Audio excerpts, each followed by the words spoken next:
Saudara, saya di Singapura bukan mau opnam, bukan mau berobat. Saya cuma mau check up. Dari pelayanan di Batam, nyebrang check up. Cek alat saya Medtronic, kejut jantung. Kejut jantung itu, kalau saya dapat serangan, dia kerja. Sehingga saya tidak mati. Tetapi sekarang kejut jantungnya yang mati. Yang periksa orang Medtronic. 5 menit saya nggak sadar. Sehingga saya ditanyain sama dokter, takut memori saya keburu rusak. Tapi puji Tuhan, lengkap semua sampai detik terakhir saya masih ingat. Tapi masalah, ini harus segera dipasang. Maka dipasang, dioperasi. Ada problem lagi. Lalu pompa itu ternyata sudah jadi induksi. Pompa yang sebetulnya ya sedikit-sedikit masih bisa kerja, rusak semuanya. Mempengaruhi semua. Ya, sehingga ini kena kayak sikring di mobil begitu ya, kena satu bisa berentet ke yang lain. Begitulah saya. Sehingga akhirnya saya mesti periksa lambung. Endoskopi 2 kali, kolonoskopi, semua serba double. Cari lagi pendarahan di mana. Pembuluh ini tarik, putus sambung. Totally saya 12 jam dioperasi. Menghabiskan 17 kantong darah manusia. Belum ada itu. Di Indonesia saya mati. Secara manusiawi. Ya. 17 kantong itu kurang lebih darah 1 orang. Sehingga bank darah Singapura kerjasama. Tapi saya juga tahu sesudah dokter cerita. Lalu dokter operasinya bilang, "You tahu, waktu kondisi titik tertentu, saya sudah berhenti. Liwat. Dia punya feeling ya. Namanya dokter. Tapi dilihat lagi saya bergerak. Langsung dia semangat lagi. Kerjain. Dan lolos. Sehingga di Singapura saya dikenal. Pasien mujizat. Ya. Saudara. Tak enak sakit. Di ICU 3 bulan. You gak bisa gerak gini. Saya gak bisa jalan sekarang. Boro-boro jalan. Berdiri saya gak mampu sendiri. Rasanya kesel. Orang yang serba bergerak. Beban saya berat sekali. Saya manusia yang super sibuk. Tapi saya tahu. Tuhan sayang saya. Dia perlu itu mengajar saya. Masa saya mau melawan dia? Sehingga saya berkelahi dengan ribut dengan orang di sekitar. Kenapa gini, kenapa? Tapi saya juga ribut dengan diri saya. Kenapa lo cengeng? Katanya lu betulan. Malu lagi. Jadi saya bolak-balik gundah gulana perasaan saya. Sampai pada akhirnya saudara. Melewati masa-masa krisis. Harusnya mati hidup lagi. Saya cuma waktu titik itu kedua kali. Sesudah 2014. Saya bilang, Tuhan aku siap. Bawalah. Tapi kau suruh aku Kalimantan sama Papua. Kalau aku salah, ampuni. Bawa aku. Tapi dia hidupkan aku. Untuk membereskan urusan. Sehingga waktu saya sadar, saudara. Saya dikabarin. Sertifikat Papua yang 2 tahun kami urus sudah keluar. Ya. Thanks God. Kita mestinya peresmian STT Juni ini. Saya sampai Sabtu di sini gak mungkin pergi. Hanya rupanya anak-anak entah gimana mereka tunda. Saya tahu pasti ada kekurangan teknis yang mereka belum selesaikan. Tapi penundaan di kekurangan teknis berkah buat saya. Itulah cara Tuhan. Ini mau ngomong apa? Iya, Dirjen hadir. Lihat kita punya. Belum ada STT. Gedung selesai semua, dosen lengkap, baru dimulai. Kita. Dan bangunan kita mendekati culture setempat. Karena arsiteknya orang ITB di Bandung. Seorang anak Tuhan yang punya jiwa. Dan dia akan bangun di Papua. Saya menggebu-gebu mau bangun Papua. Kita menghadap punya di gunung, menghadap Samudra Pasifik. Kita lihat kapal lalu lalang. Di Di atas kita hutan lindung. Kita akan kerjasama pemerintah bangun taman. Sehingga naik ke atas, Anda memandang ke seberang, Danau Sentani. Seberang sini, laut. Ini view paling bagus. Sehingga saya bertanggung jawab, bukan hanya sekolah yang hadir. Tapi tempat di mana bisa ada tamu datang, keluar masuk, dan kita latih untuk memahami Injil. Kita akan membuka pelayanan misi pegunungan di Papua. Beban saya kuat. Sehingga sembuh itu, ini baris pertama, kita ngerti. Yang saya mau katakan pada kita semua, bagaimana kalian belajar untuk mengerti kehendak Tuhan? Jangan pernah merasa kamu pintar. Jangan pernah merasa kamu hebat. Kalau Tuhan berkata, ada dua aspek. Dia kata sama kamu, atau kamu minta sama dia, lalu kamu bilang, itu maunya dia. Siapa yang bisa menguji itu? Nobody. Di atas kita nggak ada rasul lagi. Hanya antar kita.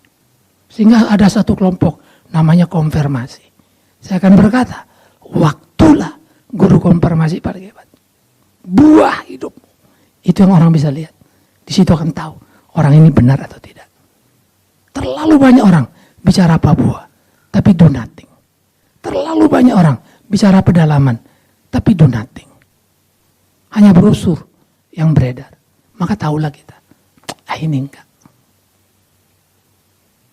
Kalau kamu merasa, ini enggak benar, kerjakan yang benar. Kamu yang pergi. Wah, saya enggak ada waktu. Kamu pun enggak benar. Jadi kita belajar mengadili diri. Belajar membedah, menghantam diri kita. Ya, karena nggak ada urusan. Kalian semua mau benci aku, terserah. Tapi jangan sampai Tuhan benci aku. Kalian menyukai aku. Lebih bagus aku dicintainya, mencintai dia. Walaupun karena itu aku buta, umurku pendek, tidak masalah. Cintanya itulah yang menghidupkan kita. Musa umur 120 tahun. Nabi terbesar. Karena menjadi pelopor perjalanan ke tanah perjanjian. Pelopor perjalanan. Simbol dari kesementaraan kepada kekekalan. Meletakkan seluruh hukum Taurat dipakai oleh Tuhan. Musa hebat. Hebat. Apakah dia sampai tanah perjanjian? No. Dia cuma tanah Nebo. Dimarahin Tuhan. Jika Musa yang hebat secara karya, dimarahin Tuhan, suruh sampai Nebo. Bigman Sirain mau apa? Masa aku mesti klaim umurku 20 lagi, 30 tahun lagi? No, terserah Tuhan. Dia mau kasih berapa? Ya. Kalau dia mau cabut kembali, terserah. Itu hak dia. Urusanku adalah melakukan yang dia mau. Doaku adalah ajari aku Tuhan. Maumu, tegur aku kalau salah. Jangan biarkan. Dan aku berterima kasih sama Tuhan. Dia bimbing dalam yang kujalani. Musa sampai Nebo. Israel masuk. Satu nabi lagi, nabi besar. Musa itu mati, matanya masih tajam. Kulitnya apa semua masih oke. Sehingga muncullah sekarang teologi Musa. Bagaimana rahasia umur 120 tahun. Kenapa itu yang kau ributkan? Bagaimana rahasia sepanjang hidup melayani Tuhan? Itu yang penting. Mau berapa ke umur itu? Saya harap jemaat belajar. Jangan cari yang enak, lalu kasih label Tuhan. Kita mau ikut ke sana. Salah. Elisa menyembuhkan Naaman dan banyak yang lain. Tapi Alkitab mencatat, maka meninggallah Elisa karena sakit yang dideritanya. Elisa menyembuhkan Naaman sang panglima dari kusta. Menebar api dengan luar biasa. Tapi dia mati karena sakit penyakitnya. Ini mau ngomong apa? Dia mati. Tapi satu waktu ada rombongan mau bawa orang kubur. Rupanya rombongan musuh mereka datang ketakutan. Mayatnya dilempar. Mayat itu kena ke tulang Elisa. ke kuburnya dia. Bangun lagi. Beritahu aku, apa hebatnya Elisa? Tulangnya hebat, omong kosong. Tapi Tuhan mau bilang, hambaku boleh mati sakit. Jangan kau pikir sakit yang mematikan dia. Aku Tuhannya. Sehingga orang bisa mendapat berkat. Dan aku berdoa, hidupku boleh jadi panutan. Matiku boleh jadi kenangan. Paling tidak anak-anak yang sudah mencapai ribuan, baik yang masih sekolah, di SKM, kuliah, dan sarjana, mereka bisa ingat bapaknya. Ya. Sahabat-sahabatku bisa ingat semua. Saudara-saudara, di dalam hidup ini, mau kamu tebak apa? Wah, puji Tuhan, Tuhan berkati dapat rumah. Lah, emang kalau kamu jual rumah, Tuhan gak berkati? Karena nolong orang, kamu ketipu, kamu habis barangnya. Demi Tuhan yang hidup. Jangan kau pikir Tuhan tidur. Tapi Tuhan mau kau lewati itu. Betul kau Kristen? Buktikan. Kalau tidak, jangan ngomong. Kau mau melayani Tuhan? Buktikan. Jangan ngedumel. Saya bersyukur dikasih 3 anak. Anak pertama sudah ciptakan 1 CD. Ciptakan lagu yang tadi. Lalu beberapa lagu. Tapi saya selalu bilang Keisha, Kes, Papa lihat talentmu besar. Dengan yang kau hasilkan terlalu kecil. Fanny Crosby buta. 8.000 lagu. Iya Pak, sekarang kan sibuk. Anak segala macam. Tidak ada satu alasan pun yang pantas untuk kita berhenti berkarya untuk Tuhan. Kayak dokter.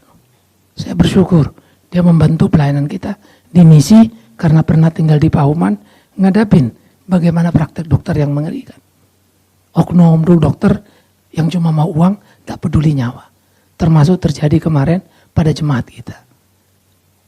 5 pagi sampai sore gak diurusin. Padahal sudah gagal. Jantung. Diagnosanya salah lagi. Rumah sakit besar. Hanya mau menghindari pasien BPJS. Jahat. Kadang saya melonjak. Tuhan bakar orang itu. Kalau tidak dengan api, biar hidupnya menderita. Tapi saya tidak berhak. Itu hanya jeritanku. Biarlah Tuhan yang mengatur itu. Mengerikan susah. Uang. Maka saya berharap Katie juga belajar. Lihat hidup ini. Kamu makan sehari 3 kali dengan suami. Mau apa lagi? Tempat tinggal 1 perdeduan. Pergi jalan ada mobil cukup. Yang kurang adalah memperhatikan tiap orang. Saya harap kalian semua perhatiin juga. Anak laki-laki saya 1 Kenan. Sudah kerja. Ya. Saya tinggal antar dia dalam doa saya. Saya masih sehat, dia ke jenjang pernikahan. Saya ingatkan dia selalu. Pelayanan itu kayak apa? Dia cerita sama saya. Waduh, kerjaan gini.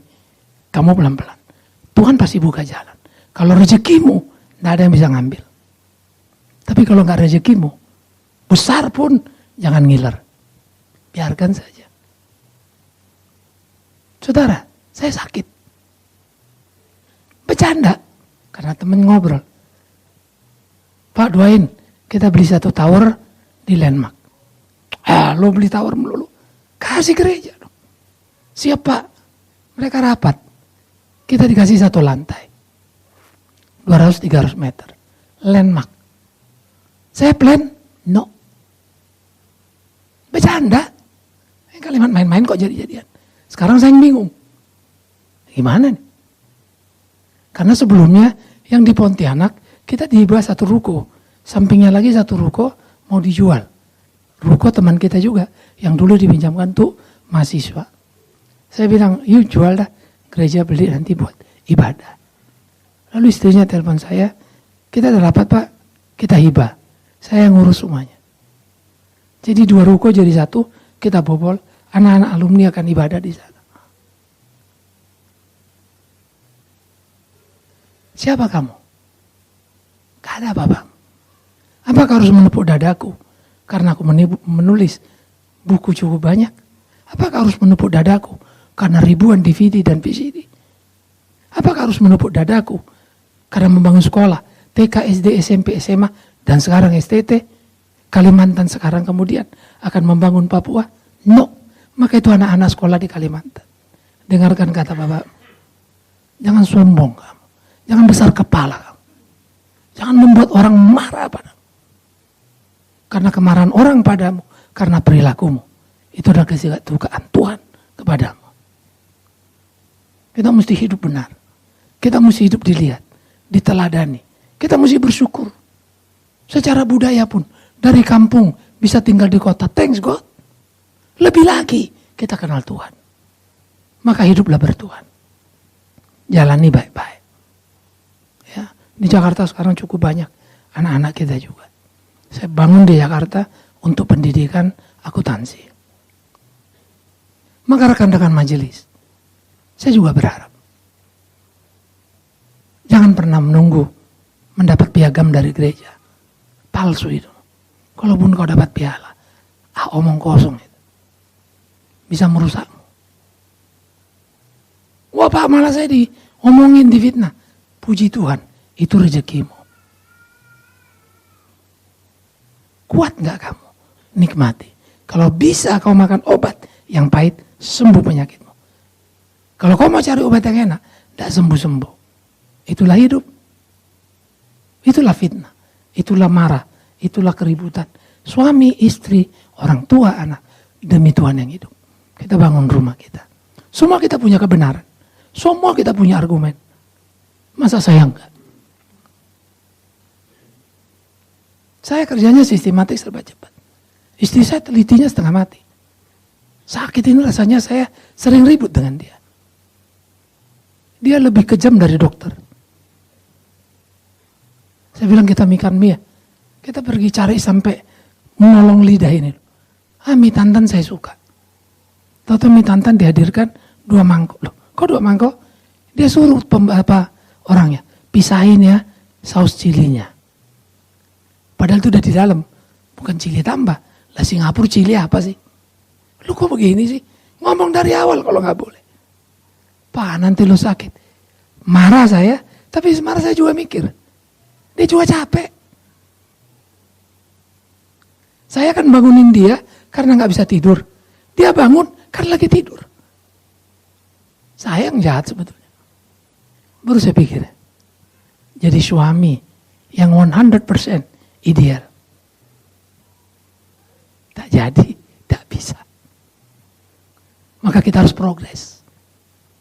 Selagi bisa baik pada suamimu. Bisa manis pada istrimu. Jalanilah. Selagi harmoni dengan anakmu. Nikmatilah. Maka pembelajaran dalam hidup ini harus jadi bagian yang kita perhatikan. Kemanapun kita melangkah, selalu ada 2 titik. Ini jalan Tuhan, ini jalan setan. Kamu masuk jalan setan, bisa turun, pindah ke jalan Tuhan. Kamu jalan Tuhan, naik, bisa ke jalan setan. Tapi kamu pikir, kamu di jalan Tuhan. Miris.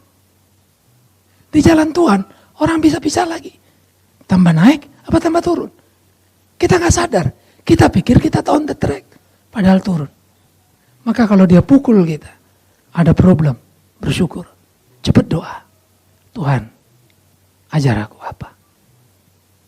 Maka kalau Alkitab bilang, terutama tolong semua orang, saudaramu seiman. Jangan berhenti. Siapa yang bisa kau tolong, tolonglah. Siapa yang bisa kau bahagiakan, bahagiakanlah. Kami sendiri sakit, perlu uang. Tapi ada yang datang, yang saya tahu berjuang gila nih orang. Keluarga kita, ini ongkosnya dari mana? Tiket kan mahal. Tiket lagi mahal. Ya dapat kemarin tiket segini. Ma dia mau pulang, titipin dah. Kita sendiri lagi bingung. Udahlah, nanti Tuhan tolong. Maka apa yang bilang Niko, saya pernah ngalamin dan memang itu kebodohan kita. Orang minta kebaikan kita. Padahal tidak diminta pun, mestinya kita baik. Ya. Saya pantang meminta apapun. Saya percaya Tuhan pelihara. Maka orang yang jahat sama saya pun bisa bantu saya. Kadang-kadang saya juga bingung. Ini orang bisa-bisanya mampir kemari. Tapi itulah Tuhan. Ya, nah oleh karena itu, saudaraku yang kekasih, mari kita belajar dari peristiwa yang saya belajar. Tidak ada sakit terlalu mahal. Tidak ada sakit terlalu murah. Kalau saya cerita, angka yang saya mesti bayar. Dari kemarin kan saya sudah share. Pompa jantung saya 4M. Lah klaimnya kan mesti diganti. Saya nggak tahu semua. Total, waduh. Ngeliat angkanya. Ansuransi saya. Karena teman-teman. Saya sendiri nggak pernah mau. Ada sakit. Ternyata ada sistem katanya. Bisa masuk, ya tahu lah. Baru 2 bulan. Diterima klaimnya. Yang gila itu. Kenapa? Karena dokternya, teman juga, orang Indonesia, lulusan Amerika. Dia bikin protokol teknis, historis penyebabnya. Menyebabkan ini nama besar nih. Medtronic apa semua. Tampaknya asuransinya juga punya ketentuan. Tidak pernah tidak dibayar. Diberesin. Rugi asuransi. Ngeri ya? Udah rugi. Biayain saya. Saudara tahu yang ke rumah sakit. Tiap malam saya cuma kalau udah stres, udah apa. Apalagi kalau hitung angkanya. Cetek. Mati kita. Berapa lama itu? Hampir 120 hari. Serem loh saudara. Tapi saya kan gak bisa keluar. Saya gak bisa lari. Mau jalan aja gak nyanggup. Jadi bagi saya gini. Waduh ngeri amat nih. Tapi bagi saya gini. Tuhan paku saya. Pok. Diam loh situ. Tapi ini gimana nih? Urusanku. Saya disuruh berserah sama dia. Suruh percaya sama dia. Ngomong gampang. Doa gampang. Maka saya senang. Kalau kalian datang saya suruh doa. Satu anak muda datang. Om jangan saya dong. Kamu doa. Kamu pikir saya ini super apa? Semua dengar doa kita. Ya. Jangan sungkan doain pendeta. Pendeta belum tentu lebih baik dari kau. Banyak pendeta bajingan. Yang hanya memperkaya dirinya. Banyak pendeta pedagang. Yang tidak memikirkan dombanya. Dan jangan lagi mau tertipu. Sedihku adalah. Kalau kalian masih tertipu. Dengan gaya-gaya pendeta. Seperti itu. Kebenaran adalah kebenaran untuk dijalankan. Kalau kamu tidak mampu menjalankan kebenaran, artinya cuma satu. Kamu belum benar, itu aja. Kalau belum benar, berdoalah supaya kamu bisa benar. Tidak usah argumen. Percuma, setan makin senang. Makin kuat argumen kita, makin kuat pembenaran diri kita, makin los pertahanan kita. Maka Tuhan bereskan semua.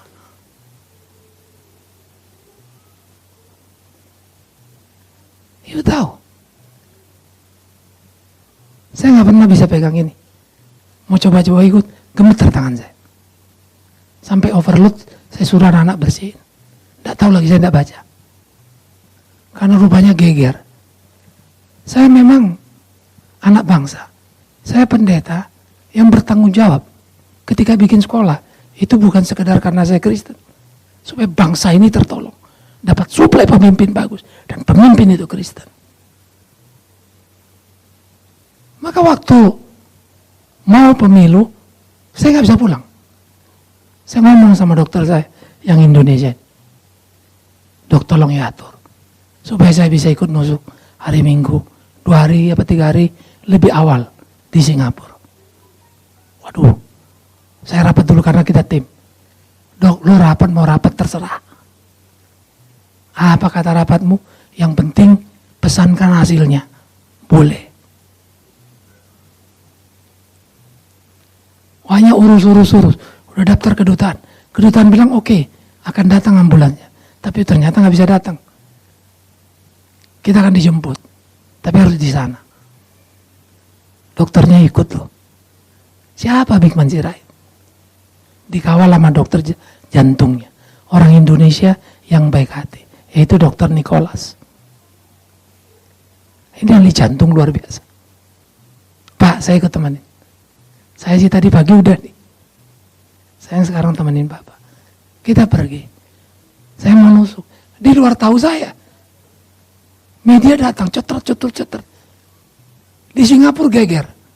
Prediksi mereka, karena ada orang KBRI datang, lalu lapor saya, cerita. Mereka rapat. Ya, mereka perhitungan 30.000. Ternyata jadi 50.000. Sampai tengah malam. Dari Botanic Garden, ngantri. Sampai ke Orchard, ke kantor kedutaan. Gila, buajang. Traffic jam jalur itu. Lalu mereka analisa. Kenapa? Di Straits Times, di TV Singapura, Bikman Sirait lagi nyolok. Banci kamu. Tidak tanggung jawab kamu. Kalau kamu tidak membela bangsamu. Untuk apa kamu hidup? Jadilah garam dan terang dunia. Hanya naik 50.000. Saya nggak tahu itu benar apa enggak. Tapi satu lari gampang. Ya, temannya seorang pengamat. Dia sebut nama saya tahu. Pengaruhnya besar. Golputnya menurun. Saya merasa gini, kalau itu betul, saya nggak tahu ya. Ya Tuhan udah pakai saya. Kalau itu nggak betul, ya Tuhan udah kerja. Tak lewat apapun itu. Lalu dari Surabaya datang lagi. Ini ada rombongan dari Jawa Tengah, KTP-nya Surabaya. Udah mutusin kami ini. Tahu-tahu nongol. Satu mobil, satu keluarga. Semua ikut nusuk. Karena lihat video you. Saya kaget. Karena memang video saya kan 3 hari sebelum pemilu. Sampai saya bercanda. Ini gue pulang Indonesia, diciduk nih. Sama 02. Bikin masalah. Tapi demi Tuhan yang hidup. Di sakitmu harus jadi berkat. Kesempatan itu gak 2 kali. Besok sakit keras, tolong pemilu dong, saya mau nusuk. Mana ada? Maka waktu Tuhan gerakkan, bergeraklah. Tanggung jawab itu muncul. Pulang dari situ saya kayak kolaps juga. Karena penyakit saya berat. Jadi saudaraku, jangan pernah bergereja karena pendeta Bikman Sirait yang khotbah. Siapapun yang khotbah, karena kita keluarga. Datanglah, saling mendoakan, saling menguatkan, saling menghibur. Jangan pernah jadi pengikut Bikman Sirait. Celakalah kalian. Ujungnya cuma satu, ikut aku, kubawa kau ke neraka. Pak, saya mau ke surga. Ikut Kristus. Kita jalan sama-sama. Ya, anak-anak muda, jangan kejuntrongan, lompat sana, lompat sini, demi kuping supaya puas dengar musik. Ibadah itu bukan itu. Kadang-kadang jengkel. Lu ikut Tuhan Yesus ya, suka kesel, dengerin kalimatnya. Ikut Yohanes Pembaptis, jengkel. Orang udah ngantri mau dibaptis. Ular beludak kau pinggir di depan orang banyak. Gila ini manusia. Gak punya etika. Yesus lebih sadis lagi. Kau Farisi, kau ahli Taurat, ke neraka kau. Gak masuk surga. Tapi jahatmu, kau tutup, kau halang-halangi orang yang mau ke surga. Kalimat apa ini? Maka Injil menyuarakan kebenaran mengakibatkan benturan. Tapi jangan, karena kamu gak bijak, berbenturan, lalu bilang Injil. Kamu penjahat. Paulus digebukin. Paulus dianiaya. Tidak mengapa. Tapi banyak jiwa yang dibawa. Maka kali lagi, saya bersyukur. Saya boleh sakit. Saya bersyukur. Lewati masa krisis. Saya bersyukur. Mati itu begitu dekat. Saya hanya tahu diri saya. Kelemahan saya. Kekurangan saya. Di mata banyak orang, saya hebat. Di mata banyak orang, saya luar biasa. Tapi di mata Tuhan, Tuhan tunjukkan saya. Sehingga saya ingat lagu. Di depan mata Yesus, nyata semua kesalahanku. Nyata semua kelemahanku. Kadang saya doa, Tuhan ampun. Aku mau ikut tahu. Tapi tahu kata dimarah.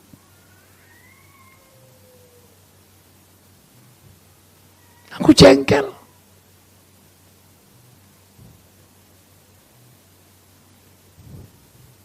Batin menjerit. Entah apa yang dia mau lakukan.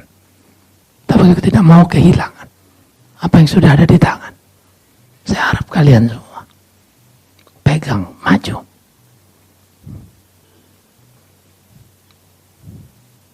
Begitu saya sadar, sudah mulai enak pegang handphone. Saya baru tahu, ada 2 jemaat kita meninggal. Satu orang tua, kita bisa bilang orang tua. Tapi satu orang yang bantu Pama. Dia suka operator di Wisma Bersama di Salemba. Dipanggil Tuhan. Belum 40, Cahyono. Saya tidak ngerti. Tuhan kasih saya hidup. Dia anaknya masih kecil. Kenapa dipanggil? Saya pendeta. Saya harus jujur. Gampang saya ngomong. Tuhan tidak mungkin kita intervensi. Gampang saya ngomong. Tapi hatiku menjerit. Why God? Tapi aku tidak boleh marah sama dia. Yang ku tahu panggil istrinya, anaknya. Apa planning kalian? Saya akan bantu sebisa saya bantu. Yang saya tahu hanya itu. Tapi itu membuat saya bertanya-tanya.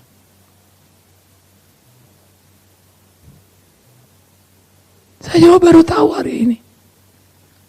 Adik saya, anak tante saya, ternyata dia meninggal 2 minggu lalu.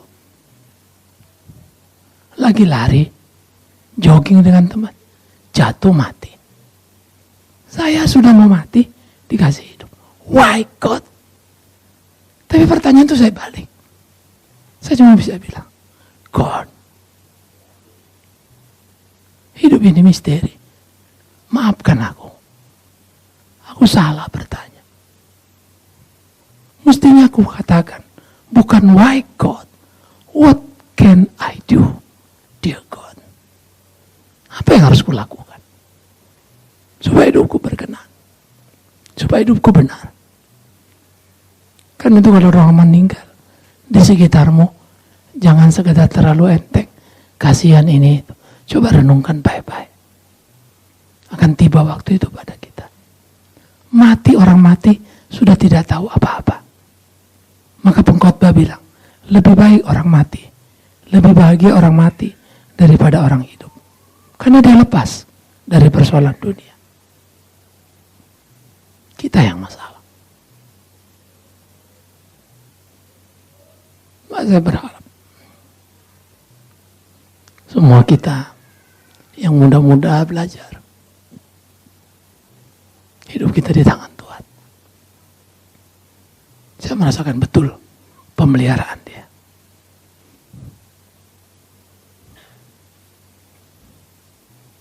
Jangan pernah bermain. Kalian boleh nikmati rezeki yang dikasihnya. Kalau Tuhan titip kekayaan, pakai baik-baik. Jangan sok miskin. Kalau kamu miskin, jangan bilang anak raja, lalu kamu hidup seperti orang kaya. Penipu kamu. Uang Tuhan titipkan banyak, banyak yang bisa kamu tolong.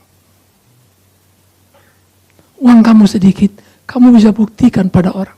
Di kemiskinanmu, kamu tidak merengek, kamu tidak mencuri, kamu tidak menipu. Ingat itu baik-baik.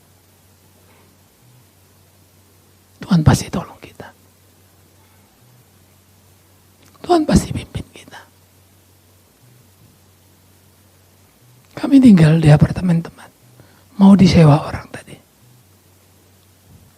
Lalu karena agennya datang, kita dengar 8.000 per bulan.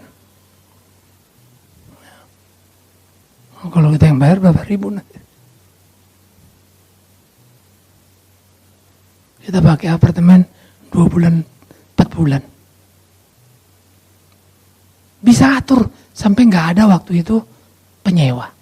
Jadi kami yang pakai. Saya mulai perhatiin detail. God, thanks. Nah, saudara yang sakit, tante, ini sakit juga, cancer ya. Siapa lagi yang sakit? Ya. Ingat pesanku, jalani saja. Kalau harus periksa, dokter bilang sembuh, puji Tuhan, besok mati, haleluya. Nobody knows. Dokter bilang, waduh, umur you tinggal sebulan. Thanks, so. You udah kasih tahu saya, kerjakan sebulan apa yang bisa kau kerjakan. Belum tentu kamu mati bulan depan karena mulut dokter itu. Tuhanmu. Maka dokter tidak boleh mengganggu bahagia kita. Itu informasi, pengetahuan. Apa yang kita perlukan, obat apa, itu tanggung jawab kita. Makan obat tepat, operasi tepat, dokter tepat, belum tentu hidup tetap. Bersandar pada Tuhan. Hidup benar. Maka hidupmu tetap. Kenapa? Hidup di dunia. Kau mati, hidup di surga. Hidupmu berkelanjutan. Kita yang sakit-sakit ini, yuk belajar bersyukur. Jangan pernah tampil kayak orang sakit. Dan ingat, kalau kalian sakit, saya doain sembuh. Jangan bilang, Pak Bigman doain saya sembuh. Bodoh kalian. Tuhan yang pegang kalian. Lewat namanya Bigman Sirait. Saya paling senang kalau cucu saya doain saya. Sampai kemarin dia lupa. Tuhan, doain Opung supaya cepat sembuh. Berkati ya Tuhan makanan ini. Hah? Saya mau dimakan sama dia. Dia rupanya ingat doa makannya. Saya pernah punya cerita begini, tapi saya tidak menduga lahir dari mulut cucu saya. Saya dianggap makanan. Ya anak tulus ya. Mana dia ngerti sih? Tapi di rumah katanya selalu Opung biar sembuh Opung. Itu jeritan babe. Apa namanya anak kecil. Bagi saya itu doa yang indah. Tulus. Tuhan perhitungkan. Tapi bagaimana? Cucumu akan perhitungkan itu. Kalau dia bilang, Opa mana pergi? Puji Tuhan. Dia benci sama kita. Kan gak enak. Ya, buatlah kita juga dikenal. Hidup kita berkenan. Jangan pernah sayang. Jangan pernah pelit. Apapun jalannya. Yang sakit, ingat tadi. Yang punya persoalan, jangan anggap persoalanmu terlalu besar. Pak sudah begini, gak bisa berubah. Siapa kau? Gunung saja bisa berubah. Sekeras apa kamu? Tidak ada hati keras. Kecuali kau yang keraskan. Tidak ada setan bisa mengeraskan hati. Kecuali kau yang menyerah kepadanya. Kalau kau mau hati yang lembut, berserah pada Tuhan. Jangan buat keputusan salah lagi. Maka Tuhan akan mampukan. Itulah Tuhan bisa menolong kita. Membenci musuh kita. Itu Tuhan. Gak kepikiran ya. Kok bisa? Tuhan tolong. Tuhan pimpin. Kadang-kadang kita kaget. Yang kita tolong, diperhadapkan pada orang yang pernah menipu kita. Jangan lari. Kerjakan. Cara Tuhan itu indah. Bersyukur pada Tuhan. Dan akhirnya susah. Selama saya sakit, di rumah sakit selalu. Ini orang siapa sih? Pak Bigman, tamu you banyak amat. You kerja apa? Saya pastor. Kok banyak yang datang? Umat. Padahal teman datang seliwar ya. Kok mereka pada datang dari Indonesia? Iya. Kok banyak bener? Ya, saya nggak tahu. Tapi saya bahagia. Saya punya teman banyak. Yang mau ke Amerika, mau pergi, mampir. Papi main bapak-bapak. Surya nggak lama-lama. Kita mampir, ntar malam mau flight lanjut. Ya thanks. Tuhan buka lagi mata saya. Kau sakit, kau lihat. Kau sendirian? No. Aku yang atur siapa yang datang. Aku yang berhentikan siapa yang masuk. Bagaimana kalau kamu sakit, dimaki-maki orang? Sakit kan? Maka bertuhan. Demi Tuhan yang hidup. Apa yang saya jalani, memahami misteri Allah adalah tak bisa kau pahami sepenuhnya. Perhatikan, rahasia memahami misteri Allah adalah tak bisa kau pahami sepenuhnya. Karena itulah perlu iman. Maka pengharapan akan kuat pada hidup yang akan datang. Seperti Paulus cerita, seperti ibu hamil yang mau melahirkan anaknya. Aduh, sakit, mulas, waduh udah kontraksi, aduh, jerit-jerit dia. Harapannya apa? Anak itu lahir. Begitu anak itu lahir, lupa sakitnya. Anak bahagia setengah mati. Hei perempuan-perempuan, celakalah engkau kalau engkau lupa melahirkan rasa melupa melahirkan anakmu. Karena itu adalah diskusi Tuhan denganmu. Suami-suami waktu kerja ada buntu sana, buntu sini. Tahu-tahu ada kerjaan yang bagus. Ada jalan. Oh thanks God. Taulah kau, Tuhan lagi menolongmu untuk bertanggung jawab atas keluargamu. Membangunnya. Maka semua orang tua sekarang, demi Tuhan yang hidup, yuk kita wariskan iman pada anak-anak. Opa oma wariskan iman pada cucu-cucu. Biar mereka lihat. Ingat ya, kita hidup dekat, mati dikenang.